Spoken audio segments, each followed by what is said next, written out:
श्री गुरुदेव दत्त श्री स्वामी समर्थ तुमच्या चॅनलमध्ये स्वागत आहे। आज आपण आलो आहोत आमोण्यामध्ये, गोव्यामध्ये आमोण्या या गावामध्ये। आज आमचा दिवजोत्सव आहे, जो गोव्यातील एक प्रसिद्ध सण आहे। दिवजोत्सव हा दीपोत्सवच असतो। हे आमचे कुळपुरुष आहेत सावंत घराण्याचे आणि आम्ही वडल्या कुळाचे येतो। तर गोव्यातील भरपूर लोकांना माहितीच असेल, तर चला दर्शन घेऊया।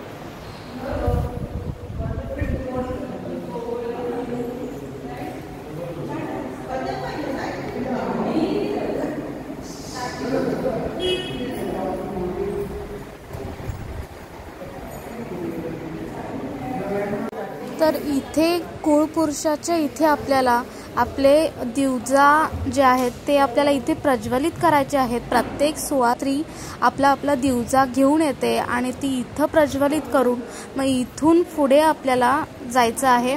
तर इथे दिवे आम्ही प्रज्वलित करून घेतलेत आणि एक प्रदक्षिणा मारायची आहे आणि त्यानंतर बाहेर जाऊन तुळशीलाही दिवा दाखवून त्यानंतर पुढे रांगेत जाऊन उभं राहायचं आहे।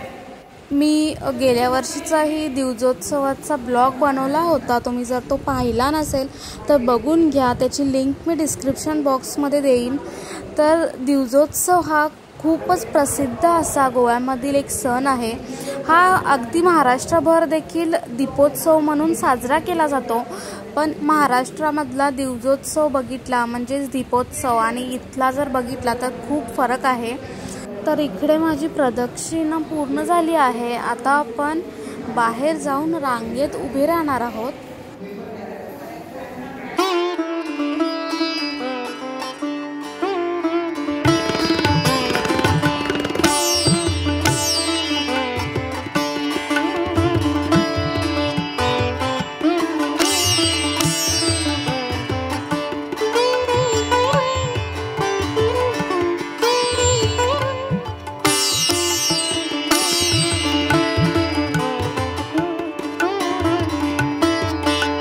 गोव्यामधील दिवजोत्सव हा बघण्यासारखा असतो। अगदी तुम्ही पाहू शकता, आंबाड्यामध्ये वेणी घातलेली आहे, नाकात नथ आणि कासोटा हा कंपल्सरी असतो। तर अशा तऱ्हेने बायका नटूनच येतात मंदिरांमध्ये आणि दिवजोत्सव साजरा केला जातो। तर इथं बघा तुम्ही, भरपूर मोठी लाईन झालेली आहे। आता ते ढोल ताशेवाले येणार आहेत, ते आल्यानंतर ते पुढे असतात आणि त्यांच्या मागून आपल्याला जायचं आहे। तर त्यांची वाट पाहत आम्ही इकडे थांबलो आहोत।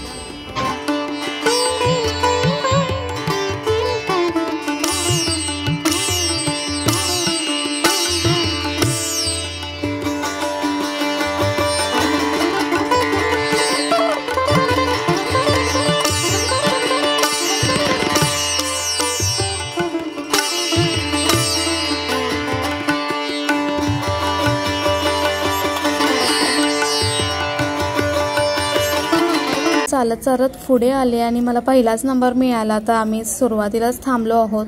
तर ढोलवाले आले की मग आपण सुरुवात करणार आहोत।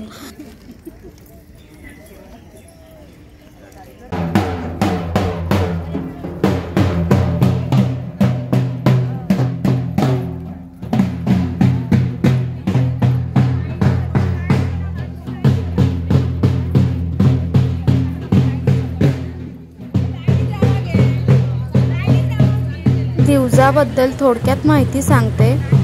तर हा दिवजोत्सव आज आहे, पण त्याचा उपवास कालपासून करायचा असतो। कालचा संपूर्ण दिवस आपल्याला उपवास करायचा असतो। उपवासाचे पदार्थ खाऊन तुम्ही उपवास करू शकता आणि त्यानंतर सकाळी दुसऱ्या दिवशी सकाळी दिवजोत्सव असतो। तर हा संपूर्ण झाल्यानंतर घरी जाऊन आपण जेवू शकतो आणि आपला उपवास सोडायचा आहे।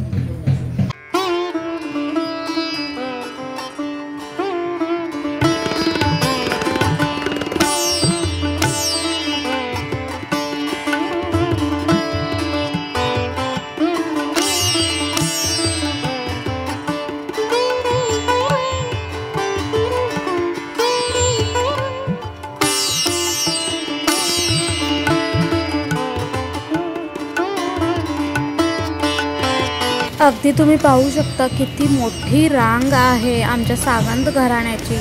अगदी लोक जी गोव्याच्या बाहेर राहत असतील मुंबई असो किंवा पुणे असो, बेंगलोर, जिकडे कुठे गोवेकर गेले असतील नोकरीच्या निमित्ताने, आणखीन कोणत्या निमित्ताने, तरी देखील दिवजोत्सव कोणीही चुकवत नाही. त्या आवर्जून वर्षातून एकदा अवश्य मंदिरांना आपल्या भेट देऊन दिवजोत्सव यात्रेमध्ये सहभागी होतात. आपल्या कुळदेवाची घराण्याची ही परंपरा चालू ठेवतात. तर हे आमचे कुळदेव आहेत बेताळ देव, जे मी आधीच्या ब्लॉगमध्येही ह्या मंदिराचा संपूर्ण व्हिडिओ दाखवलेला आहे. तर जो तुम्ही पाहिला नसेल तर पाहून घ्या, त्याच्यामध्ये मी बेताळ देवांची संपूर्ण माहिती दिलेली आहे. तर माझे मिस्टर आधी पुढे जाऊन त्यांनी मंदिर वगैरे हे आतून सगळं शूट करून घेतलं आणि त्यानंतर आम्ही अजून मागेच होतो. आम्ही मधून येईपर्यंत ते गाडीवरून पुढे आले आणि मग त्यांचं शूटिंग सुरू होतं. तर संपूर्ण मंदिर परिसरामध्येही आपण पाहू शकतो दिवजोत्सवाची तयारी केलेली आहे. बाहेर खुर्च्या वगैरे मांडण्यात आलेल्या आहेत, मांडव घातलेला आहे, जागोजागी पिण्याच्या पाण्याची सोय, त्याचबरोबर बसण्यासाठी व्यवस्था केलेली आहे, आपण पाहू शकतो. तर इकडं देवांचे पादुका आहेत. तर ही मंदिराची मुख्य कमान आहे, जिकडून आपण आज जातो आणि इकडून आता आम्ही येत आहोत. पुढे आपल्याला ढोल ताशेवाले दिसत आहेत.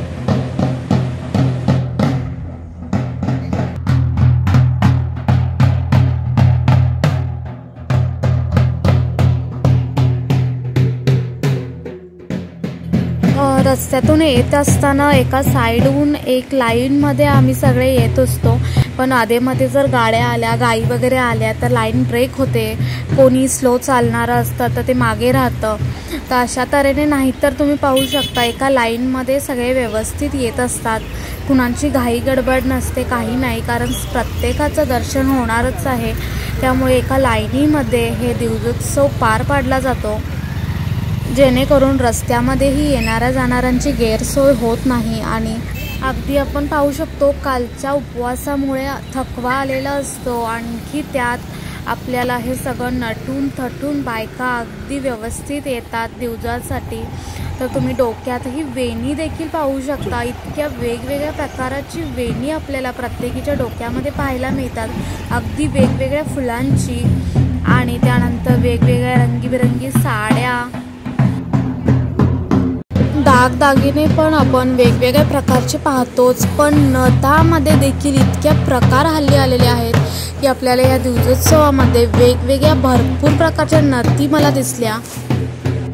महाराष्ट्रामध्ये आपण जे दागदागिने बघतो त्याच्यापेक्षा थोडेसे वेगळे दागिनेचा प्रकार आपल्याला गोव्यामध्ये पाहायला मिळतो, जसं की गोवेकरांना माहितीच असेल.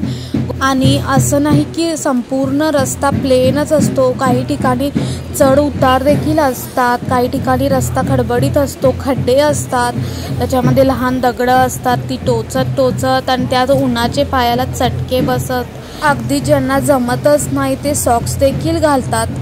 तर अशा तऱ्हेने संपूर्ण दिवजोत्सव पार पाडला जातो. तर मी इकडे पोचली आहे, तुम्ही पाहू शकता माझ्या मागची लाईन किती मागे राहिल्या आहेत त्या. तर इकडे फुले, हार, ओठी, वेण्या सर्व काही आपल्याला मिळून जातं. आजच्या दिवशी इथे संपूर्ण सगळी गर्दी असते, त्यामुळे संपूर्ण गोष्टी आपल्याला इथे मिळतात.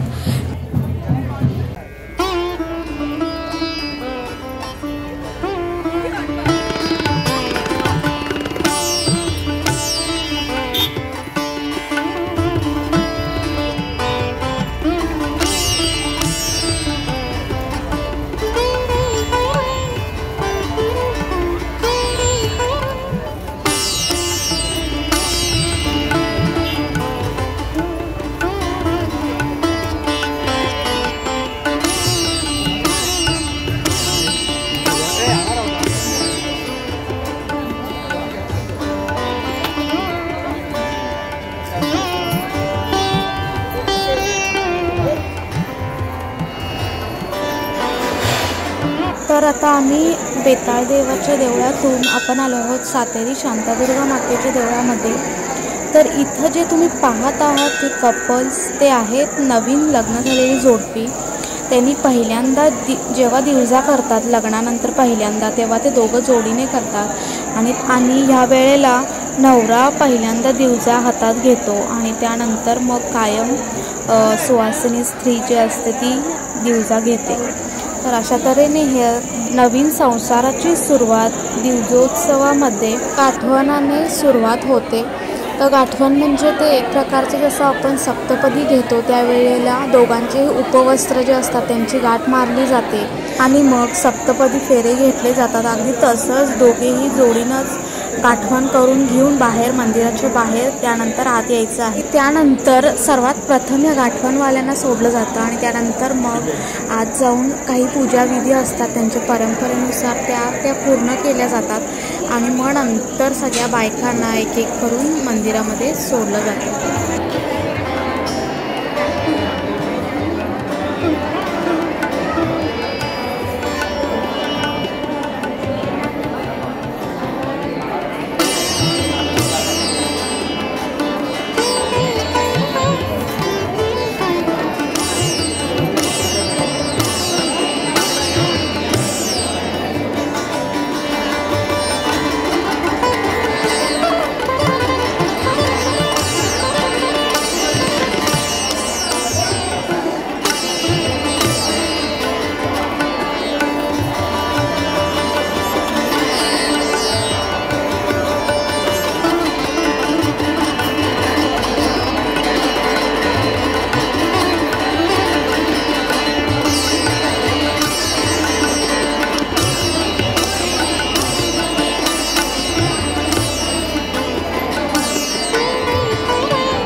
आपण पाहू शकतो मंदिर अगदी गजबजून गेलेलं आहे. आतमध्येच नाही तर बाहेर पण अगदी गजबजून गेलेलं आहे सुवासिनी स्त्रियांनी.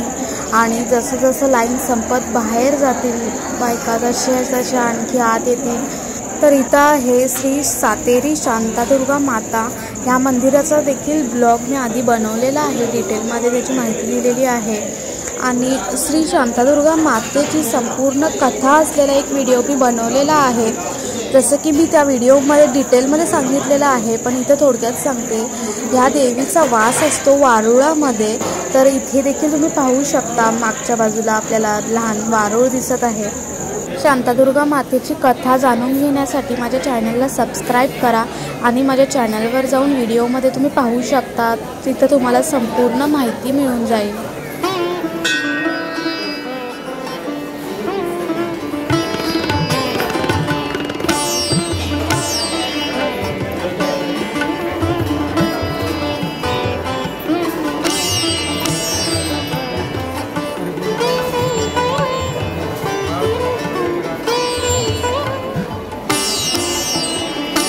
सर्व मंगल मांगल्ये शिवे सर्वार्थ साधिके शरण्ये त्र्यंबके देवी नारायणी नमोस्तुते.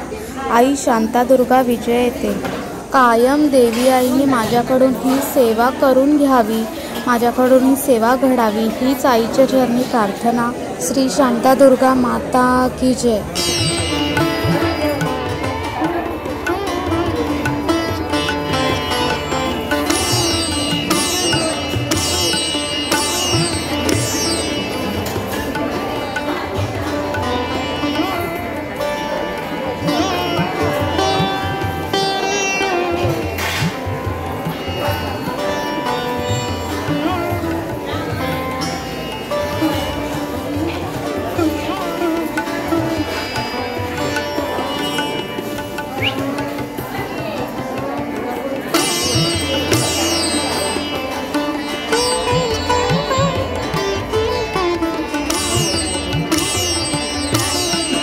कार्तिक महिन्यामध्ये जर तुमचं गोव्याला येणं झालं तर एका तरी मंदिरात तुम्ही दिवजोत्सव अवश्य पहा, असं मी आवर्जून सांगेन. दिवजोत्सव अगदी बघण्यासारखा असतो. अगदी सगळीकडे दिवे आपल्याला पाहायला मिळतात आणि प्रत्येक सुवासिनी स्त्री ही सर्व दागदागिने घालून पारंपरिक पद्धतीने तयार होऊन नटून तटून इथे आलेल्या असतात. त्यांच्या रंगीबिरंगी साड्या आणि हा संपूर्ण सोहळा अगदी बघण्यासारखा असतो. इतकं छान मन प्रसन्न होतं.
गोव्यातील हा अभूतपूर्व दिवजोत्सव कुणी पाहिला आहे मला नक्की कमेंट करून सांगा।